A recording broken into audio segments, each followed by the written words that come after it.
اعوذ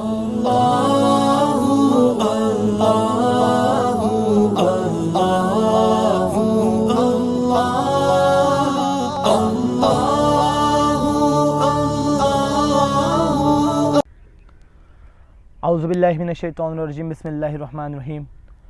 الصلاۃ والسلام علیکہ یا رسول اللہ وعلی آلہ وصحبہ یا نور اللہ۔ ایک بار پھر حاضر ہے آپ کا میزبان زید انصاری رونق رمضان ٹرانسمیشن کے ساتھ۔ پاکستان اور دیگر ممالک جہاں جہاں ٹرانسمیشن دیکھی جا رہی ہے، تمامی دیکھنے والے ناظرین کو اور یہاں پر بیٹھے ہوئے تمامی حاضرین کو میری جانب سے السلام علیکم ورحمۃ اللہ وبرکاتہ۔ تو آج کا ہمارا ٹاپک بہت ہی اہم ٹاپک ہے، غزوہ بدر کے بارے میں۔ غزوہ بدر وہ دن کہ جس دن کو یوم الفرقان کہا جاتا ہے، اور یہ وہ دن تھا کہ جس دن حق کا پرچم بلند ہوا اور باطل زمیں بوس ہو گیا۔ تو آج اسی حوالے سے ہم اپنے علماء کرام سے رہنمائی لیں گے۔ تو آج تلاوت کلام پاک کے لیے ہمارے ساتھ موجود ہے جناب سفیان قادری صاحب، ہم انہیں اپنے پروگرام میں خوش آمدید کہتے ہیں۔ اور آج ثنا خان مصطفیٰ ہمارے ساتھ موجود ہیں جناب سراج الدین صاحب، ہم انہیں بھی اپنے پروگرام میں خوش آمدید کہتے ہیں۔ آج ہمارے ساتھ علماء کرام میں موجود ہیں علامہ جنید بندی صاحب، ہم انہیں اپنے پروگرام میں تہ دل سے خوش آمدید کہتے ہیں۔ اور ہمارے ساتھ موجود ہیں علامہ رفیق مدنی صاحب، ہم انہیں بھی اپنے پروگرام میں خوش آمدید کہتے ہیں۔ ماشاءاللہ، جزاک اللہ آپ دونوں کا آنے کا بہت بہت شکریہ۔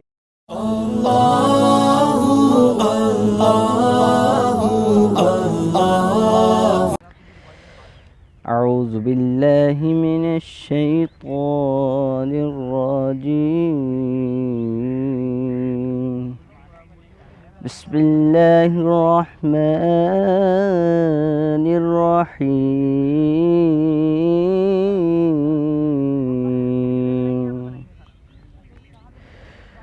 الرحمن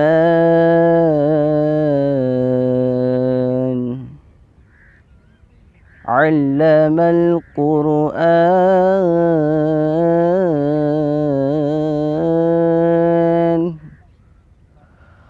خلق الإنسان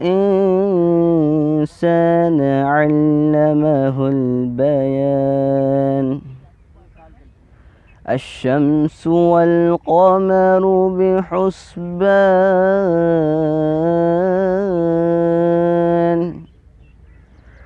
والنجم والشجر يسجدان،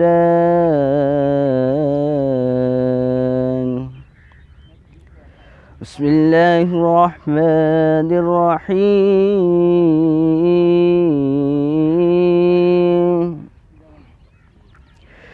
الرحمن علم القرآن، خلق الإنسان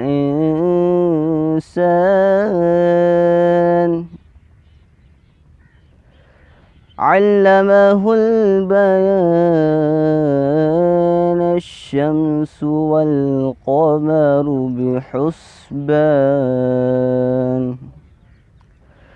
والنجم والشجر يسجدان، آمنت باللہ صدق اللہ العظیم۔ ماشاءاللہ، یہ تھے جناب سفیان قادری صاحب جو کہ بہت ہی پیارے انداز سے تلاوت قرآن پاک کر رہے تھے۔ اب میں منتمد ہوں سراج الدین صاحب سے کہ وہ رسول اکرم صلی اللہ علیہ وسلم کی بارگاہ میں نعت کا نذرانہ پیش کریں۔ جس کے لیے محفل کونین سجی ہے، پھر دو سے بری جس کے وسیلے سے ملی ہے، وہ جس کے لیے محفل کونین سجی ہے، پھر دو سے بری جس کے وسیلے سے ملی ہے، وہ ہاشمی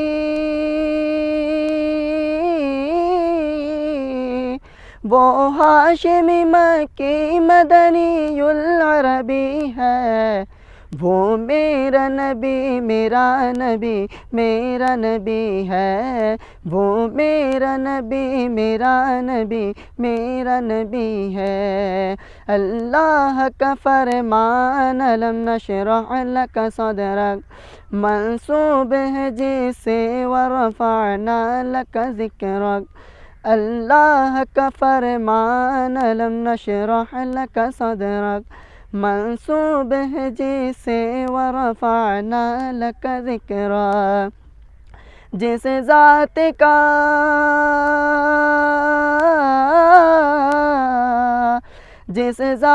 کا قرآن میں بھی ذکر چلی ہے، وہ میرا نبی میرا نبی میرا نبی ہے، وہ میرا نبی میرا نبی میرا نبی ہے۔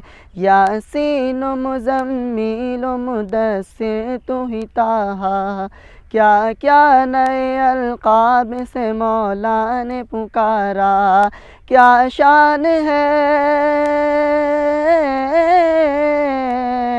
کیا شان ہے اس کی جو امی لقبی ہے، وہ میرا نبی میرا نبی میرا نبی ہے، وہ میرا نبی میرا نبی میرا نبی ہے، وہ میرا نبی میرا نبی میرا نبی ہے۔ ماشاءاللہ، یہ تھے ہمارے سراج الدین قادری صاحب، جو کہ بہت ہی پیارے انداز سے نعت کا نذرانہ پیش کر رہے تھے۔ تو میرے ایک دوست کی فرمائش تھی کہ میں انہیں نعت سناؤں، تو ان کے لیے میں ایک نعت پیش کرنے لگا ہوں۔ جب تک جیوں میں آقا، کوئی غم نہ پاس آئے، جو مروں تو ہو لاحد میں تیری رحمتوں کے سائے، جب تک جیوں میں آقا، اور جسے مارا ہو غموں نے،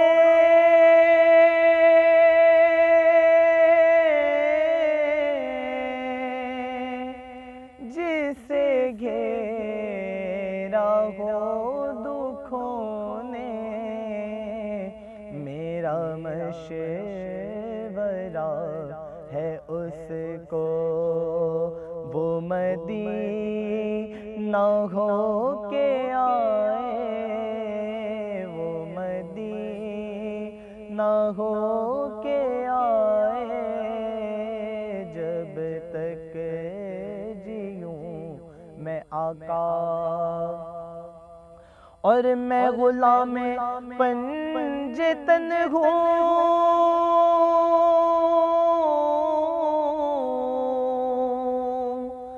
نہ سمجھ نہ بے سہارا، میں ہوں غوث کا دیوانہ، کوئی ہاتھ تو لگائے، میں ہوں غوث کا دیوانہ۔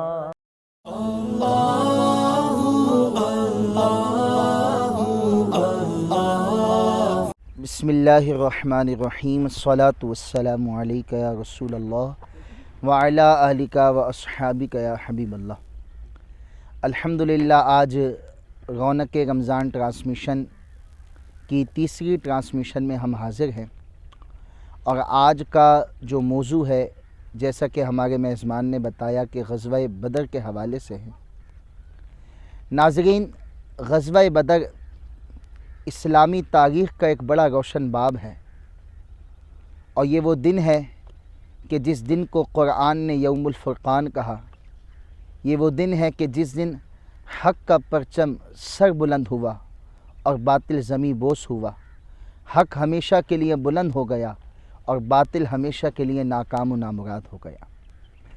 سوال پوچھا گیا کہ غزوہ بدر کیوں رونما ہوا؟ اس کے پیچھے ایک پوری تاریخ ہے، ایک پوری ظلم و ستم کی داستان ہے۔ میں مختصراً آپ کے سامنے ایک خاکہ اور ایک نقشہ بیان کروں۔ نبی کریم صلی اللہ تعالیٰ علیہ وآلہ وسلم، جب آپ نے 40 سال کی عمر مبارک میں نبوت کا اعلان فرمایا، تو مکے والے آپ کے دشمن ہو گئے، طرح طرح سے میرے حضور کو ستایا گیا، راہوں میں کانٹے بھی بچھائے گئے، گالیاں بھی دی گئی، بھپتیاں بھی کسی گئی، راہوں میں میرے آقا پر پتھر بھی مارے گئے، اور بڑی بڑی تکلیفیں میرے آقا علیہ السلام کو دی گئی۔ یہاں تک کہ ایک وقت وہ آیا کہ حکم ہجرت آ گیا۔ میرے آقا علیہ السلام نے مکے سے مدینے ہجرت کی۔ اتنا زیادہ ظلم و ستم بڑھ گیا تھا، لیکن جب مدینے میرے آقا آ گئے، کفار مکہ کو سکون اب بھی نہ آیا، بلکہ طرح طرح سے مسلمانوں کو ستایا جاتا رہا۔ تاریخ بتاتی ہے کہ کفار مکہ کے چھوٹے چھوٹے جتھے آتے اور مسلمانوں کی چراگاہوں پر حملہ کرتے، کبھی مویشی لوٹ کے لے جاتے، کبھی مسلمانوں کو شہید کر دیا جاتا، کبھی مسلمانوں کو زخمی کر دیا جاتا۔ اب اس جنگ کا جو بنیادی سبب بنا وہ ایک واقعہ یوں ہوا۔ ایک تو عمر بن الحضرمی، اس کا قتل بھی اس کا سبب بنا۔ ایک طویل واقعہ، میں اس طرف نہیں جانا چاہتا۔ ہوا کچھ یوں کہ نبی پاک صلی اللہ تعالیٰ علیہ وسلم کو پتہ چلا کہ وہ کفار جنہوں نے حضور کو ستایا، میرے آقا کے غلاموں کو شہید کیا، حضور کے غلاموں کو اذیتیں دی، میرے نبی کو پتہ چلا کہ کفار مکہ کا ایک بڑا قافلہ جو کہ ملک شام کی طرف تجارت کے لیے گیا ہوا تھا، وہ تجارت کر کے اور کافی پیسہ کما کر واپس آ رہا ہے۔ تو حضور علیہ السلام نے اپنے کچھ صحابہ کو بھیجا کہ اس قافلے کی طاق میں جائیں اور اس پر حملہ کر دیں، تاکہ شہیدوں کے خون کا بدلہ بھی لیا جا سکے، اور جو مال ان کے پاس ہے وہ مال غنیمت کے طور پر حاصل ہو جائے، تاکہ مسلمانوں کے لیے سہولت ہو جائے۔ ناظرین، یہ جو کفار مکہ کا قافلہ تھا، اس کی قیادت ابو سفیان کر رہے تھے۔ یہ بعد میں اسلام لے آئے، صحابی بن گئے، ابھی یہ مسلمان نہیں تھے۔ تو ابو سفیان کی قیادت میں یہ قافلہ جا رہا تھا۔ صحابہ کرام کو میرے آقا علیہ السلام نے اس کا پیچھا کرنے اور حملہ کرنے کے لیے بھیجا۔ ابو سفیان بھی بڑے سمجھدار تھے۔ جب انہیں پتہ چلا کہ مسلمان ہمارے قافلے پر حملہ کر سکتے ہیں اور ہمارا قافلہ اس وقت دشمن کی زد پر ہے اور کسی وقت بھی ہم پر حملہ ہو سکتا ہے، تو ابو سفیان نے دو کام کیے۔ پہلا کام تو یہ کیا، اس نے ایک بندے کو مکے کی طرف بھیج دیا اور کہا کہ جاؤ کہ تم مکے میں جا کر مکے میں یہ اعلان کر دو اور سرداران مکہ کو بتاؤ کہ تمہارا قافلہ لٹ گیا ہے، تمہارے قافلے پر حملہ ہو چکا ہے، تمہارا تجارت کا مال سارا لوٹا جا چکا ہے۔ کہتے ہیں دمدم بن غفاری اس بندے کا نام تھا، کہتے ہیں یہ بندہ ادھر مکے پہنچا۔ اب اس وقت عرب کا دستور یہ تھا کہ جب بھی کوئی بری خبر سنانی ہوتی تو خبر سنانے والا اپنا گریبان پھاڑ ڈالتا اور چیخ چیخ کر یوں خبر سناتا۔ یہ دمدم شخص جب مکہ مکرمہ پہنچا تو اس نے اپنا گریبان پھاڑا ہوا تھا، اپنی اونٹنی کی پشت پر سوار تھا، اور اس کی زبان پر یہ جملہ تھا، اے مکے والو، تمہارا قافلہ لٹ گیا، تمہارا مال تباہ و برباد ہو گیا، تم کہیں کے نہ رہے، تم کنگال ہو گئے۔ اب مکے والے پہلے ہی عمر بن الحضرمی کے قتل پر کافی تیش میں تھے۔ جب پتہ چلا کہ جناب ہمارا تو قافلہ بھی لٹ گیا، پورے مکے میں جہاد کا اعلان ہونے لگا کہ خون کا بدلہ خون ہے، ہم بدلہ لے کر رہیں گے، کچھ بھی ہو جائے ہم مسلمانوں سے انتقام لیں گے۔ ایک بڑا جوش و جذبہ ان کے اندر پیدا ہو گیا، اور ابو جہل ایک بہت بڑی جماعت لے کر، ایک لشکر لے کر مکہ مکرمہ سے مسلمانوں پر حملہ کرنے کے لیے روانہ ہوا۔ ادھر ابو سفیان نے ایک تو مکے قاصد بھیجا کہ جا کے بتائے کہ جناب یہاں حملہ ہو گیا، اور ادھر کیونکہ سمجھدار شخص تھا، اس نے کیا کیا، رستہ تبدیل کر لیا۔ رستہ تبدیل کرنے کی وجہ سے مسلمان اس قافلے پر، یہ جو تجارتی قافلہ تھا، اس پر حملہ نہ کر سکے۔ اب ادھر جب میرے آقا علیہ السلام کو مدینے میں پتہ چلا، اللہ اکبر، وہ ایک تاریخ کا بڑا ایک پیارا باب ہے، اور صحابہ کی محبت کی وہ داستانیں ہیں کہ میں کیا آپ کے سامنے بیان کروں۔ ادھر میرے نبی علیہ السلام کو جب پتہ چلا کہ کفار مکہ کسی وقت بھی حملہ کر سکتے ہیں، میرے آقا علیہ السلام نے اپنے صحابہ کو جمع کیا۔ مٹھی بھر جماعت تھی، تھوڑے سے میرے آقا کے صحابہ تھے، ابھی زیادہ لوگ مسلمان نہیں ہوئے تھے، انصار بھی تھے، مہاجرین بھی تھے۔ میرے آقا علیہ السلام نے صحابہ سے فرمایا، اشیروا الیہ، صحابہ مجھے مشورہ دو، کرنا کیا ہے؟ ابو جہل ایک بڑا لشکر لے کر مدینے پر حملہ کرنے آ رہا ہے۔ صدیق اکبر رضی اللہ تعالیٰ عنہ کھڑے ہوئے، حضرت عمر فاروق اعظم رضی اللہ تعالیٰ عنہ کھڑے ہوئے، عرض کی یا رسول اللہ صلی اللہ علیہ وسلم، آپ کے لیے تو ہماری جانیں بھی حاضر ہیں، آپ جہاں تک جانا چاہیں ہم آپ کا ساتھ دیں گے۔ حضور نے پھر فرمایا، اشیروا الیہ، صحابہ مجھے مشورہ دو۔ مہاجرین صحابہ نے پھر اپنی جانثاری کا اظہار کیا، حضرت مقداد نے کھڑے ہو کر حضور کی محبت کا اظہار کیا۔ میرے نبی نے پھر فرمایا، صحابہ مشورہ دو۔ اب حضور حضور کی مراد یہ تھی کہ مہاجرین تو اپنے جذبے کا اظہار کر رہے ہیں، اے انصاری صحابہ تم بھی اپنے جذبے کا اظہار کرو۔ انصار کے سردار حضرت سعد بن عبادہ کھڑے ہوئے اور انہوں نے جو اپنی محبت کا اظہار کیا، کسی شاعر نے بڑے خوبصورت الفاظ میں کہا، شاعر کہتا ہے ادب سے عرض کی انصار ہیں ہم یا رسول اللہ، غلامان سید ابرار ہیں ہم یا رسول اللہ، تعالی اللہ یہ شیوا نہیں ہے با وفاؤں کا، پیا ہے دودھ ہم نے غیرت مند ماؤں کا، گدائی آپ کے در کی ہماری بادشاہی ہے، ہمیں تو آپ کا ہر فرمان وحی الہی ہے۔ حضور حکم تو فرمائیں، یہ جانیں آپ کے لیے حاضر ہیں، یہ ایک جان کیا ہے، اگر ہو کروڑوں تیرے نام پر سب کو وارہ کروں میں۔ جب صحابہ نے اس جذبے کا اظہار کیا، میرے آقا مسکرانے لگے، حضور علیہ السلام بڑے خوش ہو گئے۔ میرے آقا نے کہا صحابہ چلو اب میدان بدر کی طرف پیش قدمی کرتے ہیں۔ اب یہ تھوڑے سے صحابہ مٹھی بھر جماعت یہ مدینہ منورہ سے روانہ ہوئی۔ ادھر جب ابو سفیان کا قافلہ مسلمانوں کے حملے سے بچ گیا تو اس نے پھر ایک قاصد روانہ کیا۔ اس نے کہا تم جا کے ابو جہل کو بتا دو کہ تمہارا قافلہ لٹنے سے بچ گیا، تو لہٰذا اب جنگ کرنے کی حاجت نہیں ہے۔ اب یہ جب قاصد پہنچا، اس نے آ کے مکے میں بتایا کہ ہمارا قافلہ حملے سے بچ گیا ہے، ہم محفوظ رہے ہیں، تو لہٰذا اب کوئی پریشانی کی بات نہیں۔ لیکن ابو جہل کیونکہ اس موت اس کے مقدر میں لکھی جا چکی تھی، انسان خود ہی اپنی موت کی طرف جاتا ہے۔ ابو جہل نے کہا کچھ بھی ہو جائے ہم برق الغماد تک جائیں گے، وہاں جائیں گے، اونٹ ذبح کریں گے، کھائیں گے، پئیں گے، شرابیں پئیں گے، گانے سنیں گے اور اپنی فتح کا جشن منائیں گے، پورے عرب پر ہماری دھاک بیٹھ جائے گی۔ سمجھدار لوگوں نے کہا ابو جہل تو ایسا نہ کر، لیکن ابو جہل نہ مانا۔ اس نے کہا کچھ بھی ہو جائے جناب ہم بدر کے میدان تک جائیں گے اور وہاں جا کر خوب کھائیں گے، پئیں گے اور اپنی جناب فتح کا اعلان کریں گے، اپنی دھاک بٹھائیں گے۔ ادھر میرے آقا علیہ السلام بھی صحابہ کو مدینے سے لے کر نکلے میدان بدر کی طرف۔ تاریخ کہتی ہے کہ جب حضور صحابہ کو مدینے سے لے کے نکلے نا تو یہودی مذاق اڑا رہے تھے۔ یہودی کہنے لگے کہ مسلمانوں تم کس بھروسے پر جا رہے ہو؟ تاریخ کو پڑھیں، کفار مکہ کی تعداد ہے 1000، مسلمان ہیں 313، 60 مہاجرین ہیں، بقیہ انصار صحابہ ہیں، ہتھیار ہے نہیں لڑنے کو، ایک بڑی بے سر و سامانی کا عالم ہے۔ جب مدینے کی گلیوں سے گزر رہے تھے تو یہودی چوراہوں پر بیٹھے تھے۔ یہودی کہنے لگے کہ مسلمان تم کس بھروسے پر لڑنے جا رہے ہو؟ تم 313 ہو، وہ 1000 ہیں، تمہارے پاس تو ہتھیار بھی ٹوٹے پھوٹے ہیں، ان کے پاس تو وقت کے بہترین ہتھیار ہے، تم کس بھروسے ان سے لڑنے جا رہے ہو؟ تو مسلمانوں نے جو جواب دیا، ایک شاعر نے اپنی زبانی کہا، وہ کہنے لگے نہ تیغ و تیر پر تکیہ، نہ خنجر پر نہ بھالے پر، بھروسہ ہے تو ایک سادی سی کالی کملی والے پر۔ وہ کہنے لگے کہ یہ تمہارا بھروسہ ہے تیر پر، تلوار پر، اسلحے پر، جب حضور ہمارے ساتھ ہیں تو ہمیں کوئی غم نہیں، ہمیں کوئی پریشانی نہیں، اب ہمیں کوئی ڈر نہیں۔ میرا آقا علیہ السلام صحابہ کا جذبہ دیکھ رہے تھے۔ میرا آقا علیہ السلام صحابہ کو لے کر میدان بدر تک پہنچے۔ ناظرین جب میدان بدر پہنچتے ہیں نا تو آپ یوں سمجھیں کہ 16 تاریخ کی شام ہو چکی تھی، شام کا وقت ہو چکا تھا۔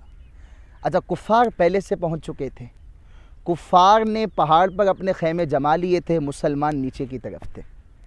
اچھا مسلمان جہاں موجود تھے وہ ریت والی جگہ تھی، کفار جہاں موجود تھے وہ پتھریلی جگہ تھی۔ آپ جانتے ہیں کہ ریت والی جگہ پر ٹھہرنا، خیمے گاڑنا مشکل کام ہوتا ہے کیونکہ قدم دھستے ہیں انسان کے، لیکن وہاں پر پہلی مدد کچھ اس طرح ہوئی کہ وہاں ہو گئی بارش۔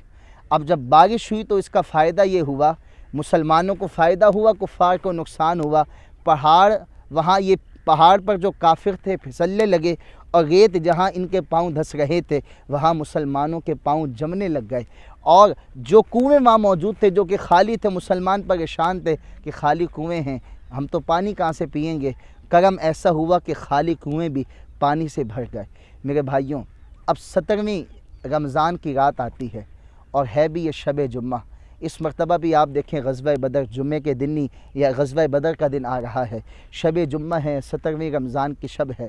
صحابہ اکرام علیہم رضوان میدان بدر کے اندر موجود ہیں۔ میرے نبی علیہ السلام رات میں اپنے کچھ صحابہ کے ساتھ نکلتے ہیں اور حضور صحابہ کو بتاتے ہیں میرے صحابہ فلاں کافر اس جگہ مارا جائے گا، فلاں اس جگہ مارا جائے گا، فلاں کافر اس جگہ مارا جائے گا۔ اور خدا کی قسم تاریخ کہتی ہے کہ جب غزوہ بدر مکمل ہوا نا، صحابہ کہتے ہیں کہ جس جگہ حضور نے فرمایا تھا وہ کافر وہیں مارا گیا، بالکل اسی جگہ مارا گیا۔ کہاں مریں گے ابو جہل عتبہ و شیبہ، کہ جنگ بدر کا نقشہ حضور جانتے ہیں۔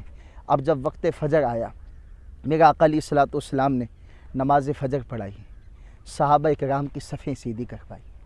حضور کے ہاتھ میں چھڑی تھی، میرے نبی صحابہ کی صفیں سیدھی کروا رہے ہیں۔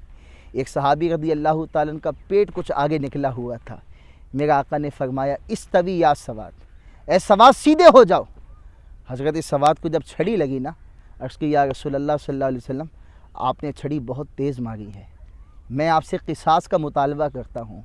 قربان جائیے، میرے آقا نے یہ نہیں کہا کہ جنگ کا موقع ہے، دشمن سر پہ کھڑا ہے، تم قصاص کی بات کر رہے ہو، بدلہ لینے کی بات کر رہے ہو۔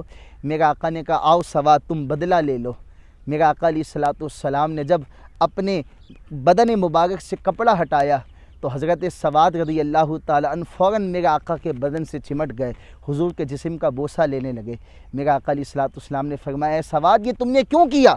عرض کی حضور موت سر پر کھڑی ہے، میری تمنا تھی کہ موت کو گلے لگانے سے پہلے میں آپ کے گلے لگ جاؤں تاکہ میرا جسم بھی آپ کے جسم سے مس ہو جائے، میرا جسم بھی آپ کے جسم سے لگ جائے اور مجھے یہ سعادت حاصل ہو جائے۔ ایک عجیب صحابہ کرام کے محبت والے انداز تھے جو کہ غزوہ بدر کے دن ہمیں نظر آئے۔ ادھر صحابہ کی صفیں سیدھی کروائی، میرے نبی اپنے خیمے میں تشریف لے آئے، حضور علیہ الصلوۃ والسلام نے وہاں ایک دعا مانگی، بڑی لاجواب قسم کی دعا ہے۔ میرے آقا نے دعا مانگی ہے اللہ یہ 313 یہ تیرے بندے یہ جو میدان بدر میں حاضر ہیں، میرے مولا اس وقت یہی مسلمان ہیں، یا اللہ اگر یہ آج ہلاک ہو گئے، یہ آج نہ رہے اور یہ فتح یاب نہ ہو سکے تو مولا قیامت تک پھر کوئی تیری عبادت کرنے والا نہیں ہوگا۔ اے مولا تو مسلمانوں کو فتح عطا فرما، اس لشکر کو اے اللہ تو کامیابی عطا فرما۔ اور خدا کی قسم غزوہ بدر میں جو کامیابی ملی ہے یہ میرے آقا علیہ الصلوۃ والسلام کی دعاؤں کا صدقہ ہے۔ تو علامہ رفیق صاحب، میرا سوال آپ سے یہ تھا کہ غزوہ بدر کا کوئی خاص واقعہ ناظرین کو سنا دیں۔ الحمدللہ رب العالمین والصلاة والسلام علی سید الانبیاء والمرسلین، اما بعد فاعوذ باللہ من الشیطان الرجیم، بسم اللہ الرحمن الرحیم۔ غزوہ بدر کی ایک اہم بات یہ ہے کہ یہ غزوہ بدر یہ وہی غزوہ ہے کہ جس میں نبی کریم صلی اللہ تعالیٰ علیہ وآلہ وسلم نے ابو جہل کو اس امت کا فرعون قرار دیا۔ غزوہ بدر کے موقع پر ہی نبی کریم صلی اللہ تعالیٰ علیہ وآلہ وسلم غزوہ بدر کے موقع پہ حضرت معاذ بن افرا رضی اللہ تعالیٰ عنہ آپ نے لوگوں کو کہتے ہوئے سنا کہ ابو جہل تک کے کسی کی رسائی ممکن نہیں۔ آپ نے جیسے یہ بات سنی تو آپ نے یہ عزم مصمم کر لیا کہ میں اس شخص کو واصل جہنم کر کے رہوں گا۔ چنانچہ آپ موقع کی تلاش میں تھے، جیسے ہی آپ کو موقع ملا آپ اس پر ٹوٹ پڑے اور اپنی تلوار کو لہراتے ہوئے آپ نے اس پر وار کیا اور آپ کی وار کی وجہ سے اس کی ٹانگ پنڈلی سے کٹ گئی۔ اس کے بعد پیچھے سے ابو جہل کا بیٹا آپ پر حملہ کرتا ہے اور اس کے حملہ کرنے کی وجہ سے حضرت معاذ رضی اللہ تعالیٰ عنہ کا بازو کٹ گیا، لیکن اس کے باوجود آپ جنگ میں مشغول رہیں۔ پھر جب جنگ ختم ہوئی تو حضور کی بارگاہ میں حاضر ہوتے ہیں تو نبی کریم صلی اللہ تعالیٰ علیہ وآلہ وسلم نے اپنا لعاب دہن آپ کے بازو میں لگایا اور پھر دوبارہ سے کاندھے کے ساتھ آپ کے بازو کو جوڑ دیا۔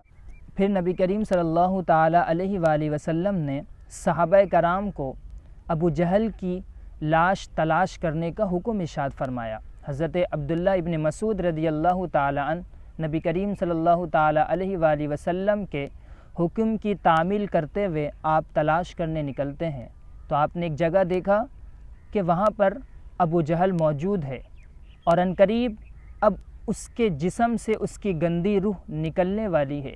جب آپ اس کے قریب جاتے ہیں تو اس نے آپ کو دیکھ کر کہا لمن الدائرہ، کہ آج جیت کس کی ہوئی؟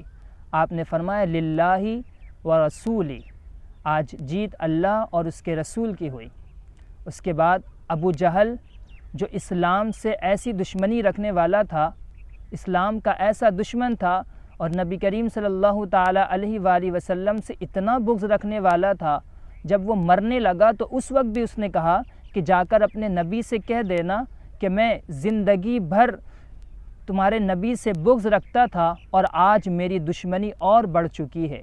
حضرت عبداللہ ابن مسعود رضی اللہ تعالیٰ عنہ حضور کی بارگاہ میں حاضر ہوتے ہیں اور ابو جہل کا جب یہ جملہ عرض کیا تو نبی کریم صلی اللہ تعالیٰ علیہ وآلہ وسلم نے فرمایا، حضور نے فرمایا کہ اللہ رب العالمین نے مجھے تمام نبیوں میں سب سے افضل نبی بنایا، اسی طرح میری امت کو تمام امتوں میں سب سے افضل امت بنایا۔ تو اللہ رب العالمین نے میری امت کے فرعون کو بھی تمام امتوں کے فرعون سے زیادہ سنگ دل اور کینہ پرور بنایا ہے کہ جب حضرت موسیٰ علیہ السلام کے دور میں حضرت موسیٰ علیہ السلام کے دور کا فرعون جب وہ سمندر میں ڈوبنے لگا تو اس وقت اس نے کہا کہ میں موسیٰ کے رب پر ایمان لاتا ہوں، لیکن میری امت کا فرعون ایسا ہے کہ جب یہ مرنے لگا تو اس کی دشمنی اور بڑھ گئی اور بجائے اس کے کہ اس کی دشمنی کمی ہوتی۔ کہ جب حضرت موسیٰ علیہ السلام کے دور کا فرعون سمندر میں ڈوبنے لگا تو اس وقت اس نے کہا کہ میں موسیٰ کے رب پر ایمان لاتا ہوں، لیکن میری امت کا فرعون ایسا ہے کہ جب یہ مرنے لگا تو اس کی دشمنی اور بڑھ گئی۔ پھر حضرت عبداللہ ابن مسعود رضی اللہ تعالیٰ عنہ نے اس کے سر کو تن سے جدا کیا اور حضور کے نالین مبارک کے نیچے لا کر پھینک دیتے ہیں، اور حضرت عبداللہ ابن مسعود رضی اللہ تعالیٰ عنہ نے آپ نے اس بات کو اظہار فرما دیا کہ آج عزت اللہ اور اس کے رسول ہی کی ہے۔ تو ماشاءاللہ بہت ہی پیارے انداز سے دونوں ہی علماء کرام نے غزوہ بدر کا واقعہ بیان کیا۔ اسی کے ساتھ ہماری ٹرانسمیشن پہنچتی ہے اپنے اختتام کو۔ ایسی ہمیں سپورٹ کریں، اور اگر اب تک آپ نے میرے چینل کو سبسکرائب نہیں کیا تو آپ میرے چینل کو سبسکرائب کر لیں۔ ملتے ہیں اگلے پروگرام میں، جب تک اپنا خیال رکھیں۔ اللہ حافظ۔ اللہ